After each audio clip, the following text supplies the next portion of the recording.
Hello, my name is Father Michael Marcantoni. I'm a priest of the Greek Orthodox metropolis of Detroit. I want to welcome you back to Apostles for Jesus English edition. Today we will be talking about the Nativity. That is the season that we are in. And while that does have, of course, its secular observance around us, we do get into the winter gift giving season as a society.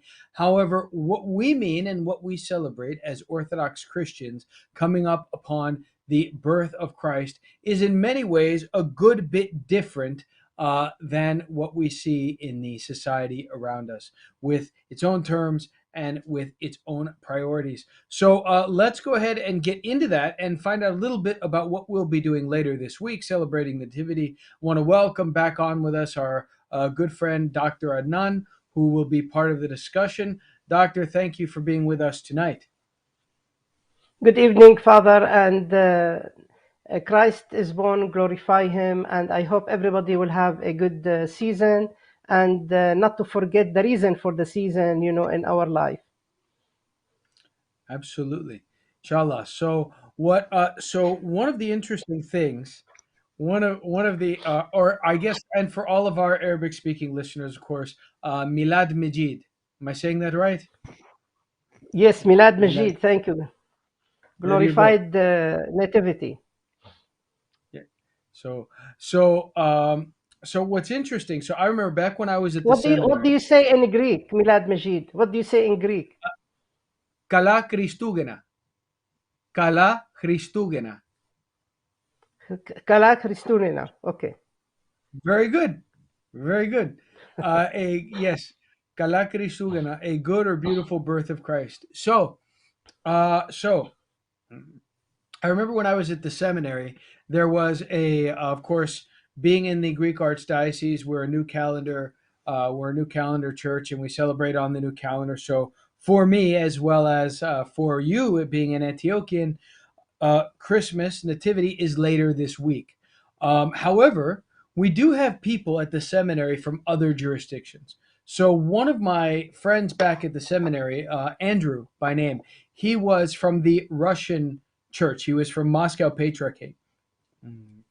So he was used to celebrating on the old calendar. And I've never lived on the old calendar, right? I'm used to the new calendar through and through. But he was used to the old calendar. And I asked him what that was, I kind of teased him a little bit about what that must be like having Christmas so much later than everyone else. And he actually made a really good point that that I could understand then, but the longer I've been in ministry, the more I like it and the more sense it makes. He said to me, he said, one of the big advantages to being on the old calendar during Nativity is that the social secular winter celebration gets neatly separated out from the observance of Christ's birth. You can't get them confused. You've got this winter celebratory period, and you've got Christ's birth over here. And the two are not getting confused with each other. And I think the longer I've been in ministry, the more I've seen value in that, because um, so many of our people, I can tell you, at least in the Greek Archdiocese, maybe you Antiochians are a little more observant, but so many people are barely aware that there's a nativity fast, or they barely do it, or the nativity fast is continuously interrupted by cakes and cookies and parties, and you don't see as many churches as you should doing all of the services that go from November 15th to December 25th. We really can lose sight of what's going on. Have you, in your experience as a layman on the ground in the parishes you've been involved with, have you kind of seen sort of the understanding of what's happening at Nativity for an Orthodox Christian get lost in sort of the social shuffle that we're all living in the non-Orthodox society around us? Have you seen that? Do you know what I'm talking about? Yes, absolutely. Actually, the pressure of the world is very strong against the pressure of the church. However, the Orthodox Church is known to be a liturgical church, and we have to penetrate the life of the people with the liturgy of the church, the beautiful liturgy, in order to let them taste the real taste of nativity, instead of just like celebrating the Christmas tree, the the color, the lights everywhere, the shopping, gifts exchange. All these are good, but we have to bring the church back to the liturgical life of the church. And unfortunately, we have a lot of work to do. But you're right, the pressure of the world is still very strong, and it pushes away many people from the true meaning of the feast. Besides, Abuna, you know that many people don't keep the fast. And if you fast 40 days before Nativity, the fast per se will keep reminding you every single day why you are fasting for, what is your expectation, what you are waiting for, what is your the way you whom you are waiting to see, when he will come, when he will be born, what does he mean to you. All these will you will be reminded every single day by the nativity fast, which is very, very important, which is also abandoned, unfortunately, in the Western Christianity, and it is probably neglected in many areas by the Orthodox churches. Yeah, I think it's one of these things that we don't understand very well, and um, even a small bit. It's funny because in this period where we're getting ready to celebrate Christ coming and dwelling among men, in order to put to death the tyranny of sin, where we were made slaves, as St. Paul would say, of our passions, of our impulses, of our appetites. And so we lead into that. We lead into that with this period of fasting and asceticism that should be joyful because we're getting to live free. We're getting to live in that glorious freedom of the sons of God that He gives back to us, to where our impulses and our passions aren't the driving force in our life, but rather our dedication to Him is. And so we are actually more free to be loving, to be kind, to be generous. There was a horror movie. I don't want to put people onto it because it's certainly not good content, but there was a horror movie made from a novella back in the 80s. And in this particular horror movie, even though there were these supernatural demonic creatures, um, the demonic creatures weren't the real monsters. These human beings that invited them into the world, right? That were willing, that were covetous and selfish and vicious and petty. Like the creatures themselves just kind of came and did what they did as chaotic beasts, but these human beings that were using their freedom to absolutely consume and destroy other people, that they were like the real presence of evil in the story. And what I'm getting at is when we live in this glorious freedom of the sons of God, where our own pleasures, where our own impulses, where our own desires are not the front and center thing, it also takes away the opportunity for us to fall into that kind of cruelty and evil because we are free to love as Christ loved. But in order to talk a little bit more about the purpose of the Nativity fast and the purpose of the ascetic life of a church, let's have our good friend Father Joseph jump on with us, and he can talk a little bit about that. Hey, Shabuna, how are you? Hello, hello, hello. How are you, Abuna? Dr. Adnan, Good, how are Abuna. you? How So are nice to you? be I'm here. good. Merry Christmas, I'll say, because everything we do in the church, we do it in anticipation. Al-Masih wulida, Christ is born.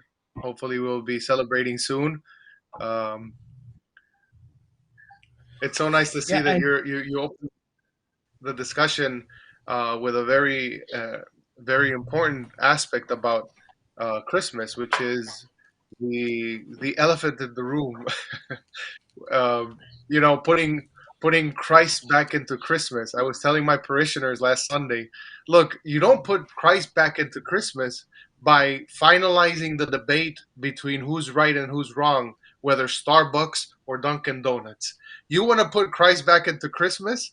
You put him back in the church. You are back completely, fully in the church, engaged with this period, with this season.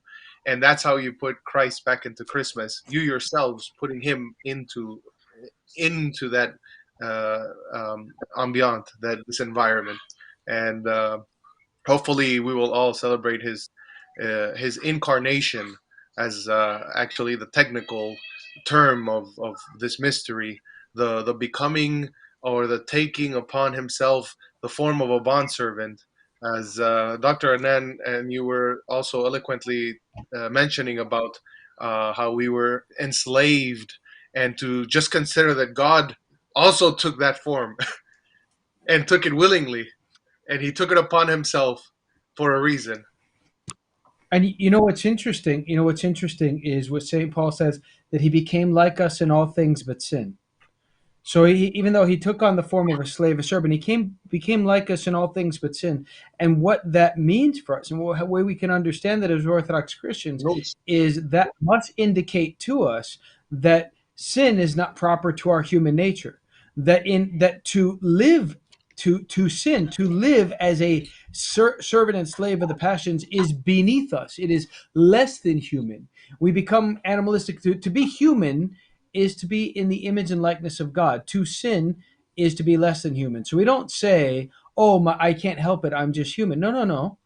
You're choosing to be less than human. To be human would be to image the very likeness of God. Now, interestingly enough, right? The other thing that Paul says, he says, should we re-enslave ourselves to those things which we previously tore down? And James says that the cause of wars and dissensions among us is our passions, tapathy.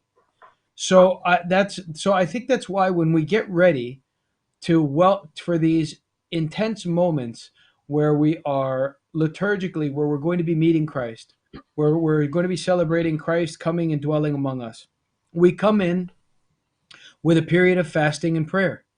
We come in for a period where we're really, in a special way, uh, like not just avoiding sin, but we are like uh, giving, like pushing back, like rebel.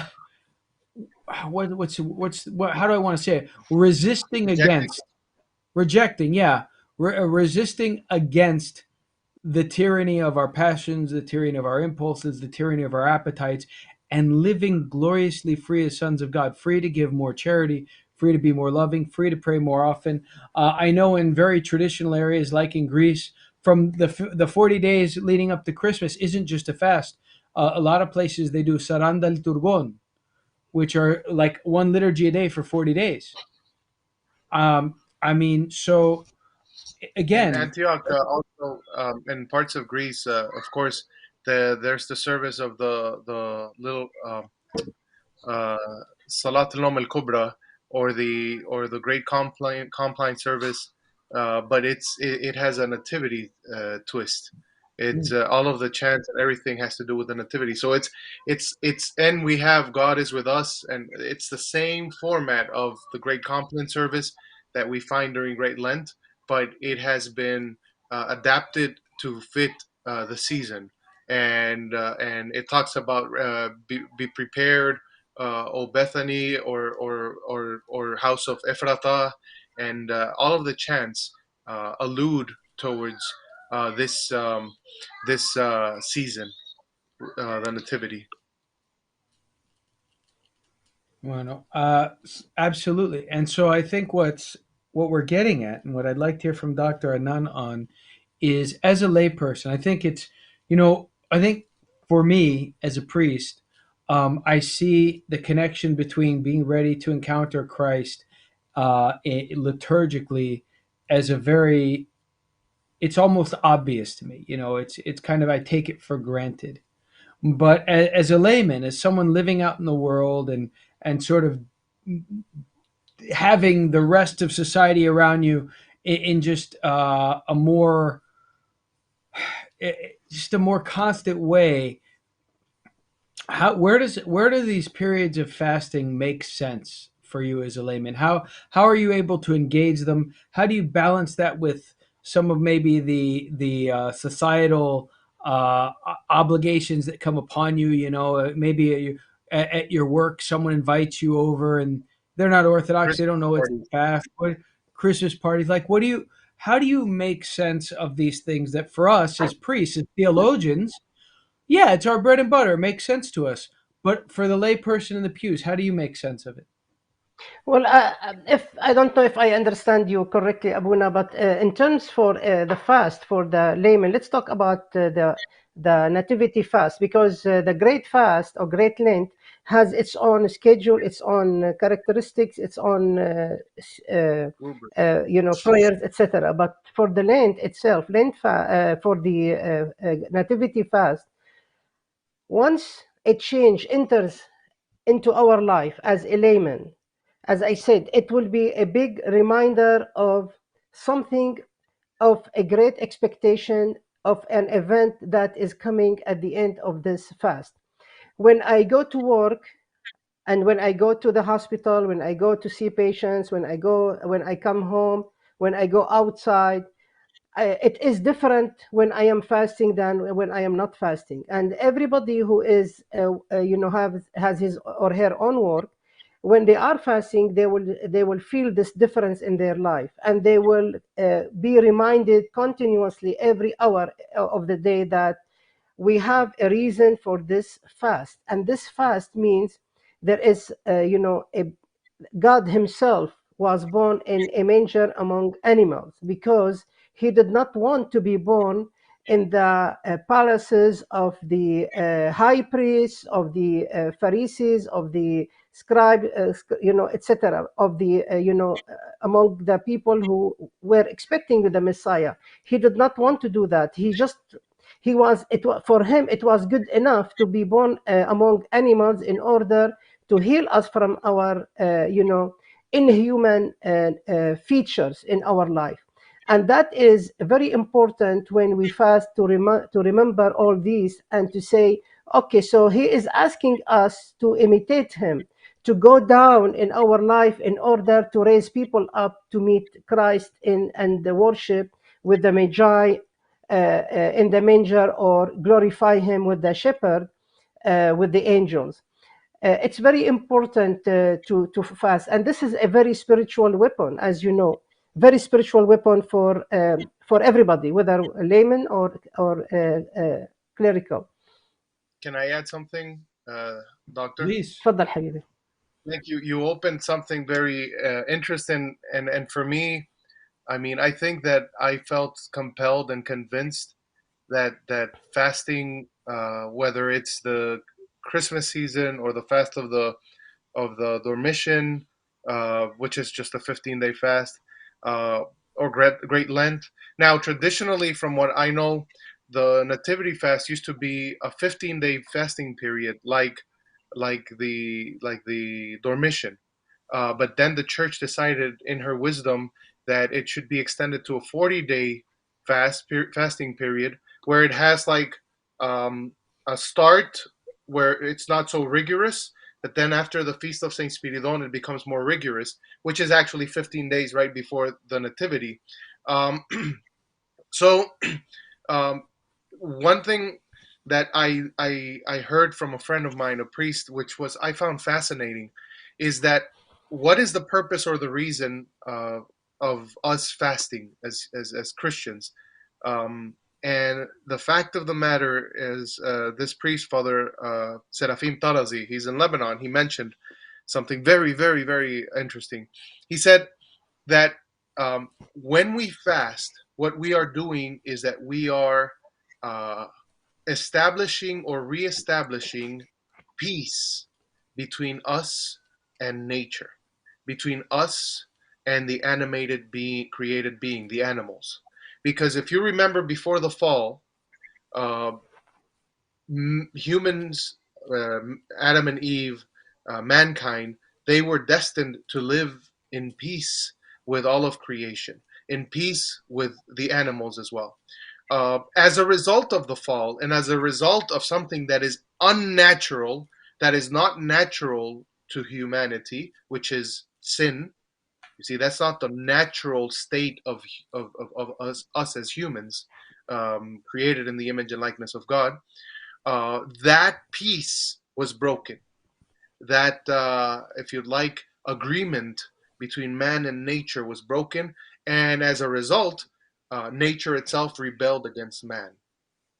So, for us to reconnect with nature and to reestablish that peace and to undo uh, the rebellion that took place between the animals and us as humans, um, we fast. So we abstain ourselves from consuming meats, dairy products, basically anything that contains blood, because we are basically stating or proclaiming we want to create peace again, just like it was in the beginning.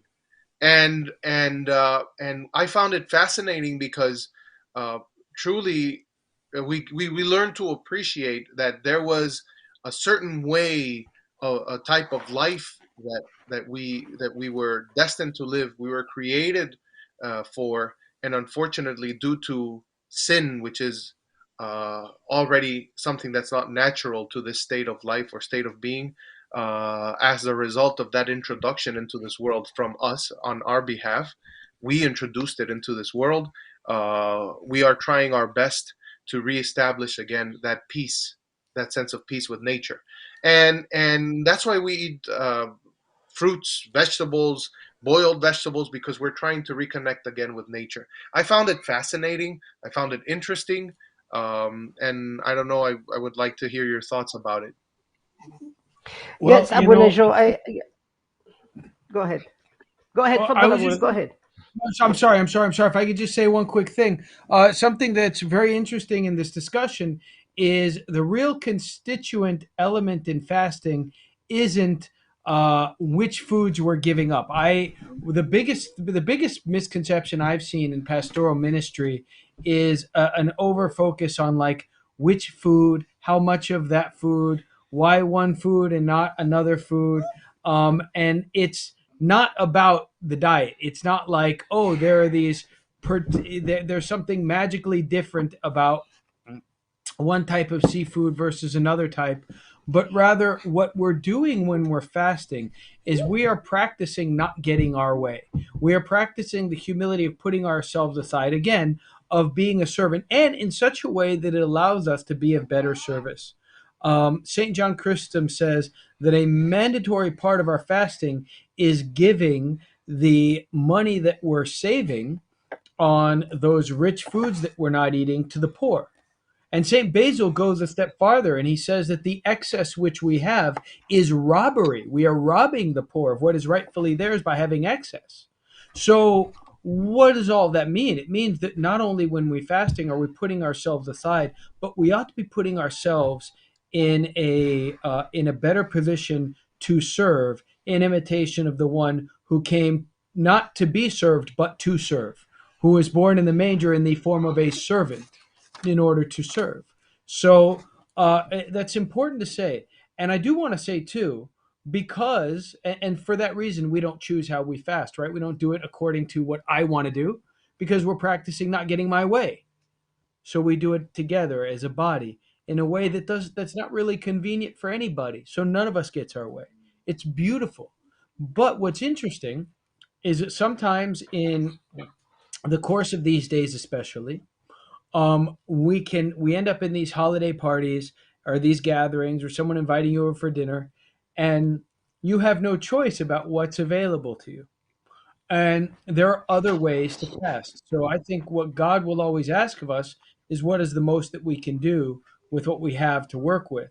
So, for example, I knew a young man who was out with some friends, and and he was trying to keep the fast that day, and he was really trying not to eat, but he was young, and the social situation around him was not cooperating. Okay, so he know what he told me he did. There was some food on his plate. He only ate half of it. The food wasn't fasting food. and he would have liked two plates, like it was good, and he only ate half of the one plate. So he kept, nobody was offended. His host wasn't offended. He had eaten, but he was also able to make some small sacrifice. And he did so without drawing attention to himself, without being proud, without everyone knowing. No one else needed to know. It was between him and God. And that's kind of this, that's the spirit that's behind what we ought to be doing. And I think that's much more important than just counting, what is Definitely. than just counting what are the items on the ingredient list on the box. But I interrupted Dr. Nan. You were going to say something. I'm sorry.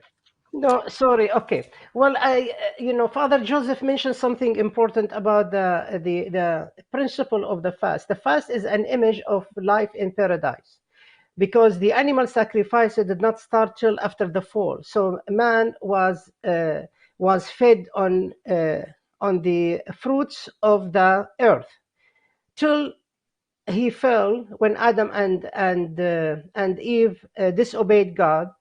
Then they had to be covered with the garment of skin, and the garment of skins are the garment of animal skins. That means this is when the animal sacrifices started.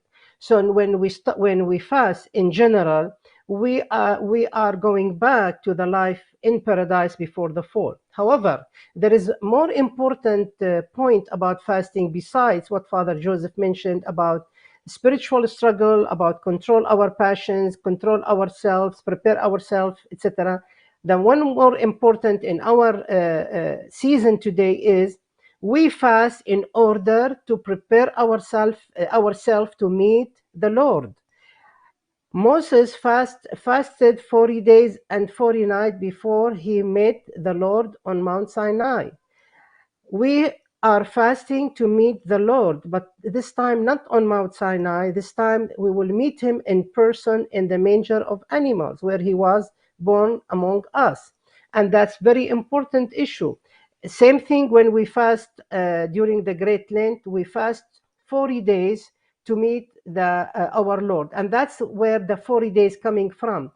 40 days always precedes the fast, precede the feast that is related to the Lord, whether it is the feast of resurrection or the feast of Holy Nativity.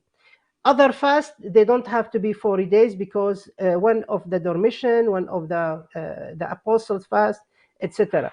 Now, in our Nativity season, we are fasting to meet the Lord in the manger, like Moses met the Lord on Mount Sinai. One thing here I would like also to remember is the glory of the Lord shone in heaven or in sky or above the shepherds when the angels appeared to them, telling them the annunciation of the birth of the Messiah in a manger.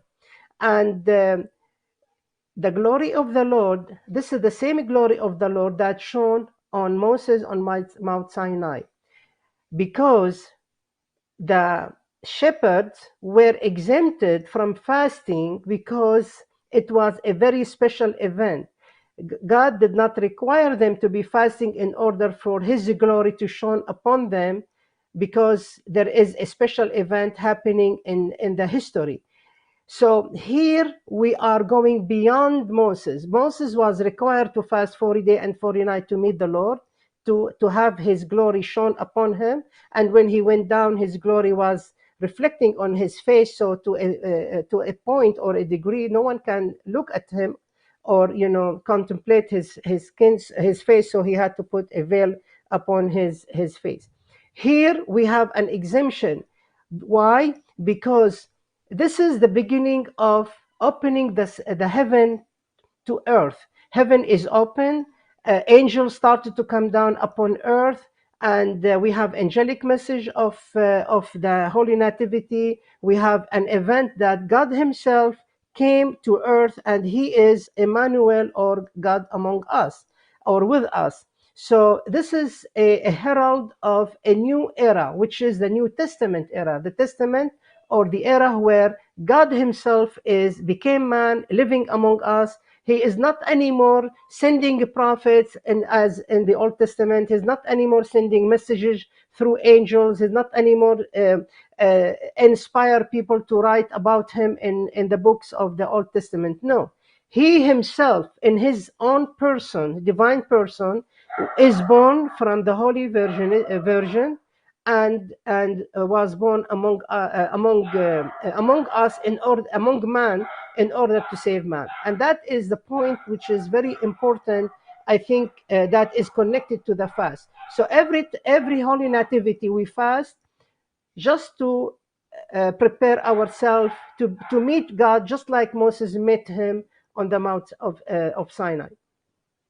I think I think there are two dimensions then to understand the fast or this whole, and I appreciate what Doctor mentioned is that there's the purpose of us fasting, the reason behind it, and then the practicality, like Father Michael was mentioning. Like for example, what do you do when you get to somebody's house or an event and you don't want to also be disrespectful, you don't want to also show a little bit of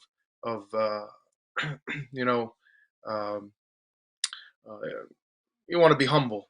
And one thing that I always tell my faithful is that if we're going to fast, and although uh, some crustaceans are permitted in this fast, but if you weigh the cost, for example, if you're going to have lobster, but it costs you $300 to order lobster at a restaurant, where you could have like something simpler and it's still available, like something like shrimp or something. I don't know.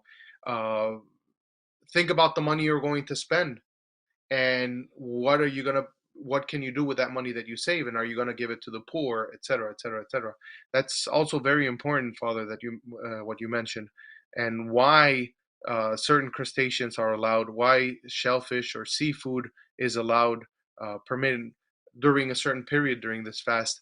Once I heard a theory that back in Christ times, when the fishermen used to go out and fish the heaviest catch, the biggest fish, that was the most expensive one. And whatever was left in the net, which usually was like shrimp and crustaceans and all of that, all of the critters of the sea and whatnot, that was actually given to the poor. It was tossed out to the poor. So that's why we are allowed to eat thimar al-bahr, or fruit de mer, what they call it. Now it's totally the opposite. It's the most expensive. Like if you buy oysters or you buy shrimp or it's actually it completely changed. It's what they used to give to the poor, what was left over, not the big fish, the fat one. Yeah, and that's pretty similar to what I've heard. And the other thing to connect it with too is in Acts, where in Acts where the all of these type of foods which were ritually unclean under the Mosaic law are brought before the apostle Peter in a vision, and the voice of Christ tells him, "Kill and eat. Do not call unclean that which I have called clean." And where that change in our relationship, not only to one another, but to creation and our relationship as created things to the Most High God, begins to be healed, begins to be transformed, begins to be set right. Really starts now at the incarnation, at the nativity. It's the coming of Christ into the world that sets right some of those things. One of the words that gets misused in the Old Testament in English is justice, which in Hebrew is shafat. And justice didn't mean fairness. It didn't mean like for things to be rule abiding and or fair. What it meant, was for things to be in a proper right web of relationships, not only with one another but with God.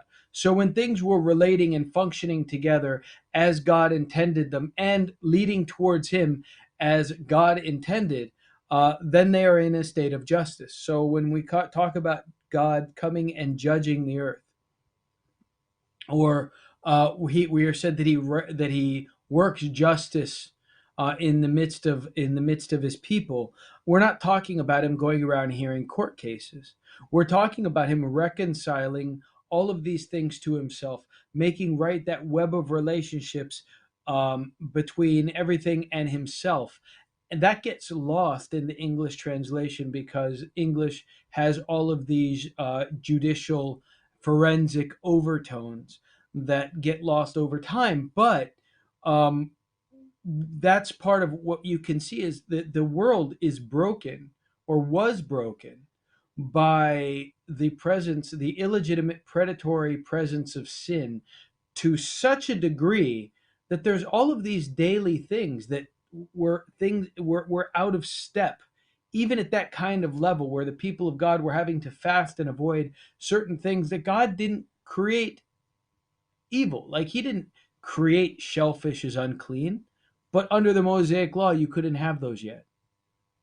And and after that fasting, because I mean, if you think about it, that's what the Mosaic law was. It was a whole life of fasting. You can't have these things. And then after that preparatory period, Christ comes. And now he says to Peter, do not call unclean that which I have called clean. That web of relationships has been restored. That brokenness has been healed. The effects of sin have been ameliorated. And so now things can begin to function as they ought, as they were intended, as they used to. Um, it really is, it really is quite sad. We've become so accustomed to living in this hobbled, dilapidated state under sin that we think it's normal and we think it's natural, and it's quite unnatural.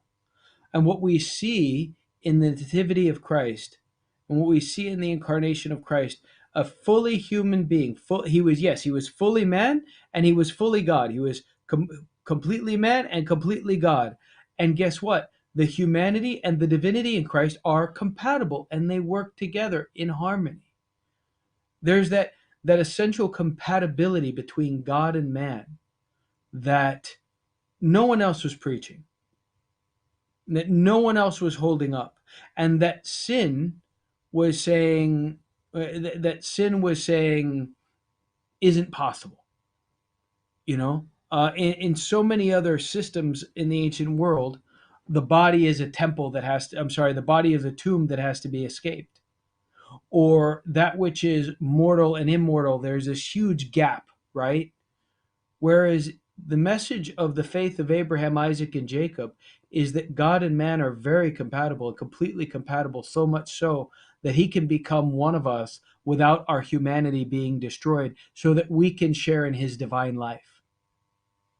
And neither one is compromised. Humanity doesn't stop being human, it's still human and created, and his divinity isn't compromised either or limited. And that's it's a fascinating thing. And so what we're starting to see when we're looking at like the way that Christians' relationship to all of these various things uh, change after the incarnation, it's because well that web of relationships has been restored. That's a big part of what we're celebrating here. I also find it interesting that one thing that the fast allows us to achieve is discipline. And honestly, in order to, one thing I recommend always is do not just, okay, the church has a certain rubrics, but fasting is a very personal thing, like a prayer rule. And I think it should always be something that every Orthodox Christian should always follow with his spiritual father. Uh, just like doctor patient relationship, what type of medication the patient should receive in order to heal. So every Orthodox Christian should always, before the fast, have that phone call, that visit with the spiritual father, and tell them, I want to get ready to fast. This is how I want to fast. Can you give me some guidelines, etc., etc., etc. And at the end of the day, it's a discipline because if we cannot control what goes in our mouth, how can we control what comes out of our mouth? I always mention that. I always remind our people that it teaches us discipline, but the most important quality in order to being able to achieve that is humility. at-tawadu, humility. We have to humble ourselves in order to say, this is what I have to do. It's beyond me, and I have to set myself aside, my wants, my desires, my passions, set all of that aside in order to humbly receive Christ, because the incarnation itself is the maximum portrayal of humility. Kenosis, the self-emptying of God into the human form. There is no other maximum exponent of humility than this itself, the incarnation. So if we are to follow Christ, um, we have to start by humbling ourselves, becoming humble, and doing what we have to do in order to follow his lead. Father Joseph, I just would like to mention something just to for clarification. I would like to save the incarnation to the feast of Annunciation rather than Nativity, because Nativity is the feast of the birth of the incarnated God. But remember, between Annunciation and Nativity there are 9 months, so that's why the incarnation happened on Nativity on Annunciation. But as you said, uh, the great example of humility is Nativity, because as Paul says, God emptied himself. He emptied himself, and he went to the death, till even the death on the cross, in order to to bring us back to him. So that's why we have no other way to reach God or reach Christ without emptying ourselves in order to be filled with him. If we don't empty ourselves, we don't have a place for God in our heart, and that is very important. He did empty himself. The one who fills all in all emptied himself, and that is the wonder of wonders. I mean, if we look at the nativity story in Matthew and in Luke, it is full of all kind of wonders, all kind of paradoxes, all kind of surprises, all kind of things we cannot grasp or understand. God, the one who is invisible became visible, who is untouchable became touchable, who is unlimited became limited. God, who fills all in all, he put himself in the womb of a woman, in a small womb of the woman. He emptied himself in order to become just like one of us. The one who is the King of Kings, Lord of Lords, and the God of Gods, was born in a manger of animals. We How did Mary and Joseph, after the angelic messages to both of them separately, to Joseph at first, to Mary, and then she got pregnant, and then to Joseph when he doubted about this pregnancy, they were told that this is the Son of God, this is Jesus, Yahweh saves, this is Emmanuel, God is with us. How did they perceive that the Son of God, Yahweh himself, who is incarnated and is born today, he could not find a place to be born among his own people, among the high priests, among the Pharisees, among one of the Sanhedrin's members, among one of the regular people of the society? They did. How come they did not doubt when Joseph was told by the angel, Herod is he is willing, or he is planning to kill the baby, take the baby and go and flee with him and his mother to Egypt? How come Joseph, he believed this message, and he was just told before, he Christ will be born, Jesus will be born, and he will save his own people. The one who will save his own people could not save himself from Herod. these paradoxes are very, very, very interesting for us, and it is a rich material for contemplation in our life. Each nativity, we should look at these stories in both Matthew and Luke, and to see how they are, can they be applied to our life. That we have to be humble, we have to surrender ourselves to Him totally and completely. We have to listen to Him. We should not doubt His messages.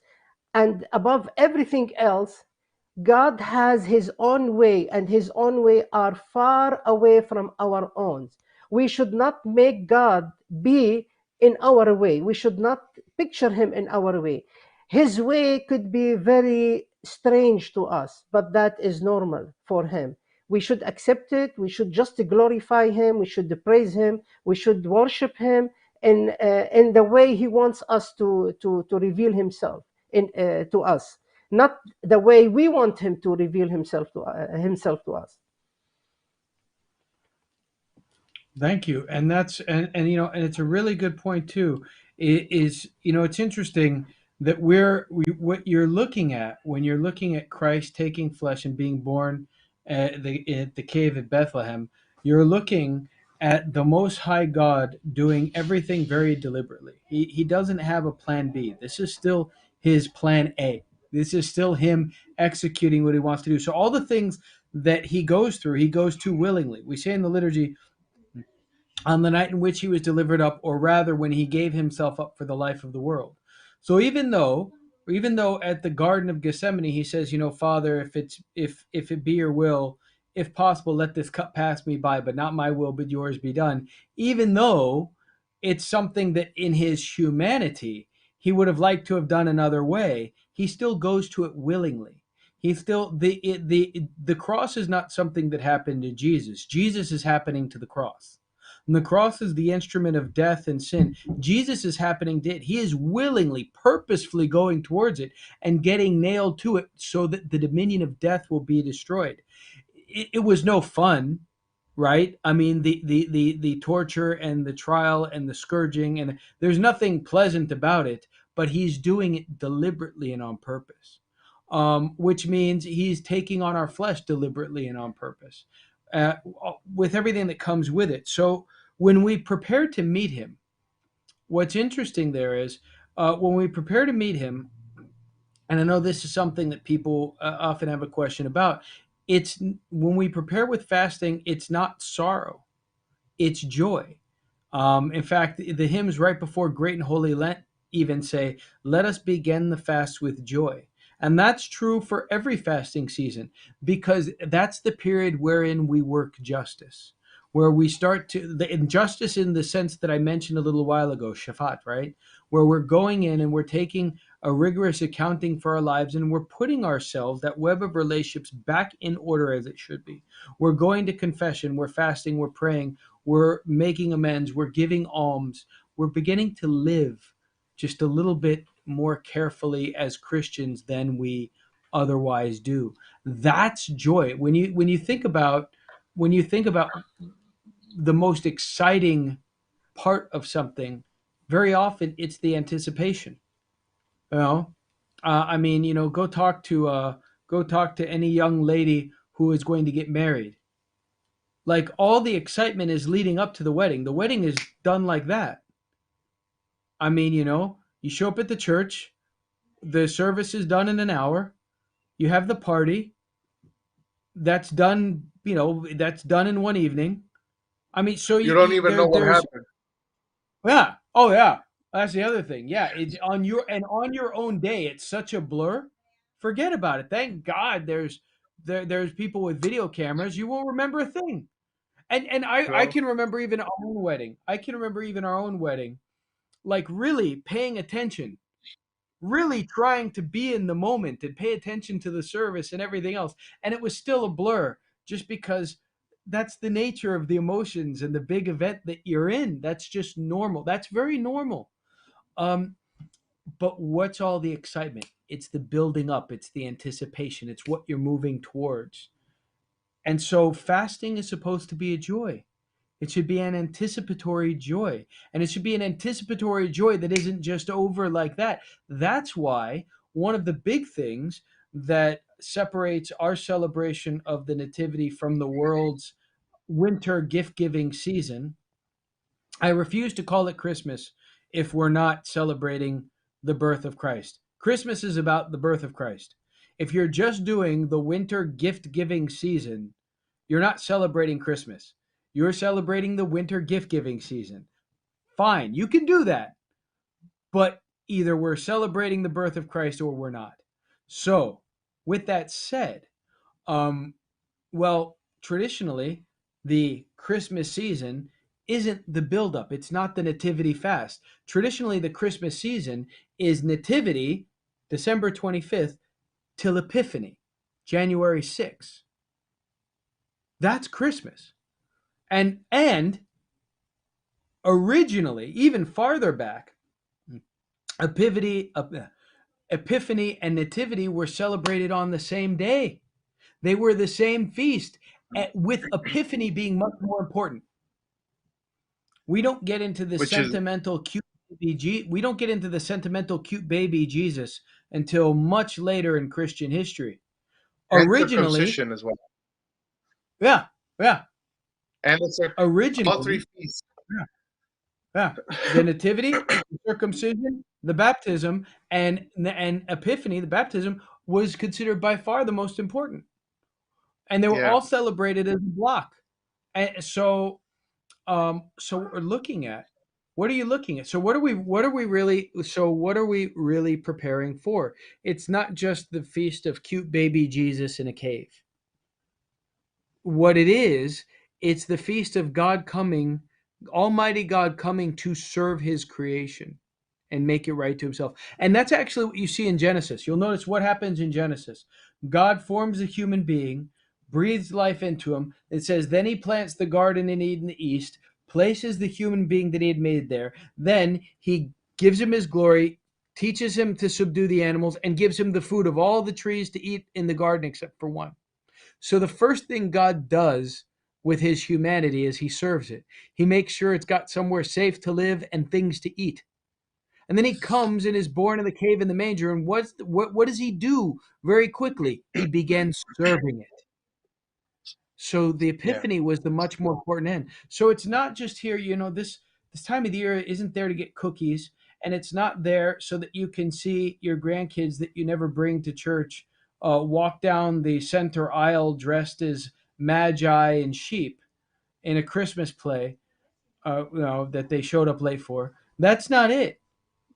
This is about God coming to serve humanity and set us free from the tyranny of sin and the devil. It's It's because it's it's the romantic. declaration It's of the been last battle of the romantic. war. It's been It's emotionalized. It's, it's yeah, been it's been emotionalized, romanticized. You have a babe, you have a virgin, and the shepherds.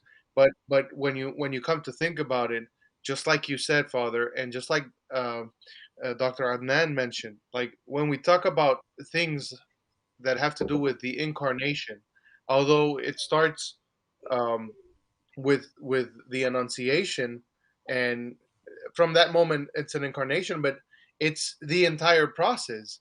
Kenosis itself, like St. Paul said, he took the form of a bondservant and willingly died also on the cross, even death on the cross, which means that we see kenosis, or we see the self emptying and humility in all of the actions that pertain uh, Christ here on earth, which involves him taking the form of a lower class of a human, which involves being born in a manger, which involves between animals, amongst animals, which involves him being humbled and submersed by the hands of one of his servants.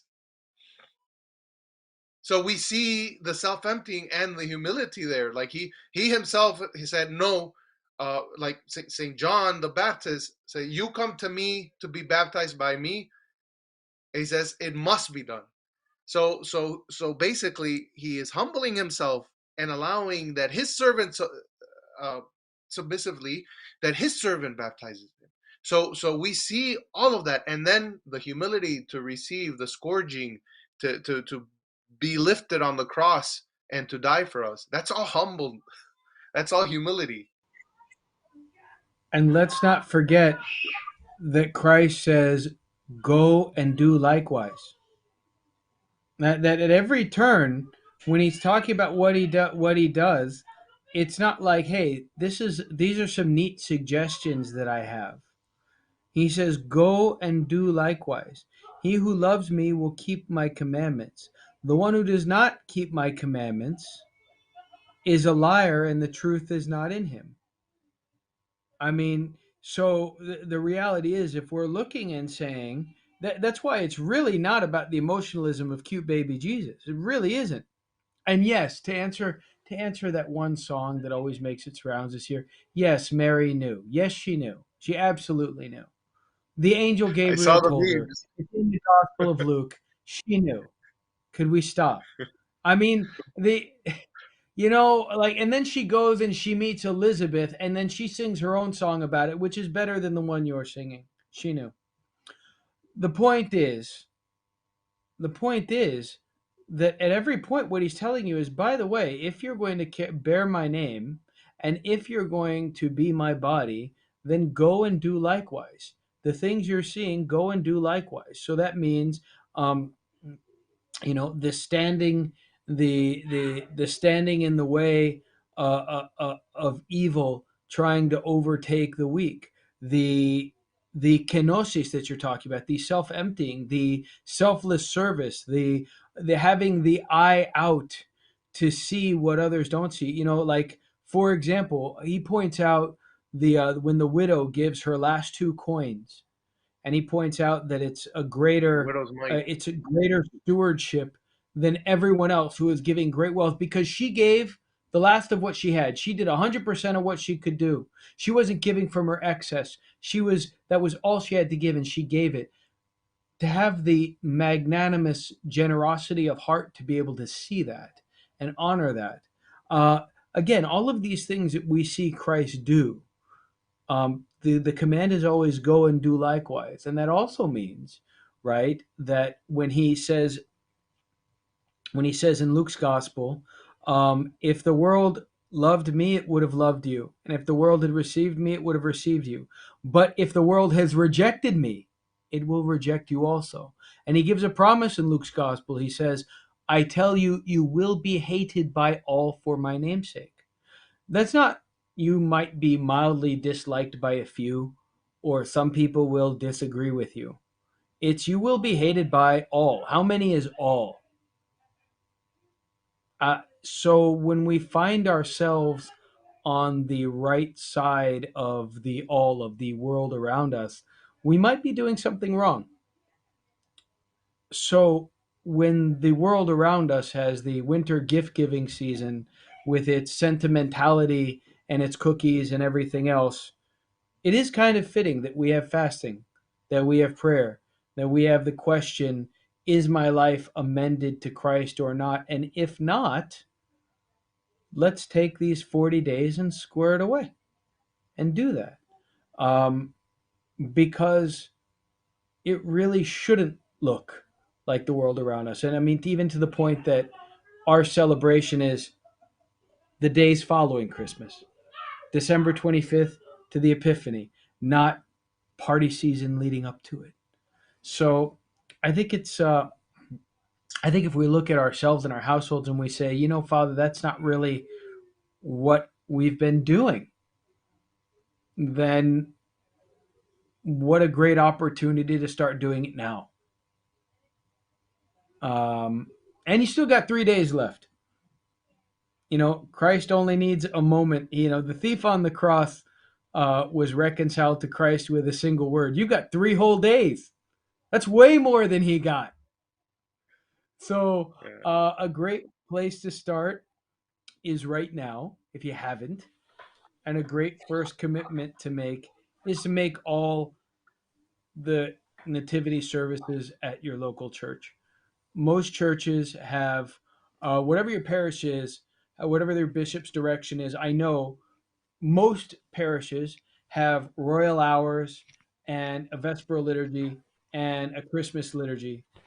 That's what's happening at most parishes. And you've got Vespers Saturday night and Sunday. Make it all. Like if we're Yeah. leading up into this and we're saying that the Jesus born in the manger, the cute baby Jesus, is the most important reason, the reason for the season, the most important thing we're doing, well then let's make all those services, Matt. Let's definitely have enough time for him. And if you've got family in town, bring them to church. And if they don't want to, and if they don't want to go to church, you go. They'll be fine for an hour. They really will. It's I it's mean, it's it's so difficult. It's difficult, Father. It's difficult, especially like I have a parishioners that are used. I mean, and it's something that also it's become a social thing, where like they gather around their dinner table for Christmas and spend time together as a family, and that's good, to be together, the togetherness. But ideally, that breaking of bread should take place in the church, and together should be there at the church, attending the services, um, and then that camaraderie, that love of family unity should be around receiving Christ. yeah, we can make it, here's the thing. We can make it work. And if and I love the way you put it. And we'll close off with this with where this will be my last thought and then I'll let you guys share a last thought and we'll close it out. I love that you said it's difficult. Because I think you guys have heard me say it before, but I'll repeat it for the people hearing it for the first time. I like it when you say it's difficult, it's hard, because only possible things are difficult. Impossible things are not difficult. If I tell you that I'm going to jump off my roof and fly like a bird over the city, that's not difficult. It's just impossible. It doesn't happen. I will fall. Gravity will take over and I will fall. It's just impossible. There's no difficulty there. It just can't happen. But if something's difficult, it means that it could happen. It means that it's possible to happen if we put in some more effort. So if we start the sentence by saying, "It's difficult, Father," you're also telling me it's possible. So the next time, so if your priest says, "Come to the services," and you start to say, "Father, it's really hard," you're also saying, "Father, it's possible for me to make it." Because if it were impossible, it wouldn't You're be hard. making it It just hard to yourself. yeah, it just wouldn't happen. So but like let's get those priorities in order so that Christ is born, not just in the manger and not just in the words we say at liturgy, but in our hearts. Father and Doctor, your closing thoughts. أبونا تفضل. Thank you, Doctor. Just I want to wish you all a blessed nativity. That's all. My final thoughts. Um, is there any greater than us receiving our Lord? And we got to prepare ourselves.